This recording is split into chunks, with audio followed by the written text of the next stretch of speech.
નમસ્કાર સાહેબ, નમસ્તે. આજે જે પોસ્કોની ઘટના બની છે એની વિગત શું છે?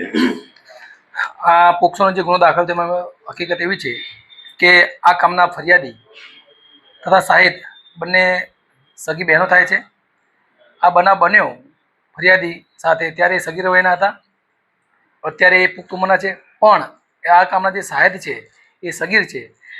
એમની સાથે એટલે બંને બહેનો સાથે આ કામના ફરિયાદીએ ચૌધરી નવીન કુમાર કાનજીભાઈ રહી બાલુસણાવાળાએ તેમની પોતાની સ્વિફ્ટ ગાડીમાં અવારનવાર બંને સાથે દુષ્કર્મ આચરેલું. શરૂઆતમાં જાણવા મળેલ કે આ બંને થોડા દૂરના સગામાં થાય છે, એટલે વિશ્વાસ કેળવી અને જે મોટી બહેન છે એટલે આ કામના ફરિયાદી સાથે એને દુષ્કર્મ આચરેલું.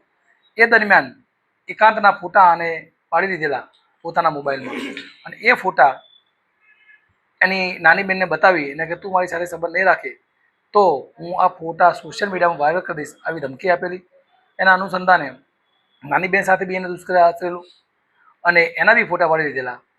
થોડા સમય બાદ બંને બહેનોને સમજમાં આવતા કે આ ખોટું થઈ રહ્યું છે તો એ બંને સંબંધ એની સાથે કાપી નાખ્યો. તો આ ઈસમે આના જે ફોટા ન્યૂડ હતા એ સોશિયલ મીડિયામાં વાયરલ કર્યા, અને આ વાયરલ થયા ફોટાના સમાચાર વાલીને થતા એ વાલી સાથે બંને સાહિદ ફરિયાદી પોસ્ટે આવતા અમે ગઈકાલે ગુનો તાત્કાલિક દાખલ કરી અને આરોપીને તરત જ અટક કરી અને પોલીસની કસ્ટડીમાં લીધેલ છે. ફરિયાદી ભોગ બની ત્યારે ફરિયાદી પણ સગીર હતી?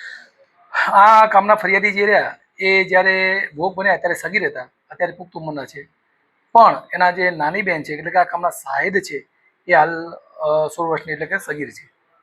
અત્યાર સુધી શું કાર્યવાહી થઈ આમાં?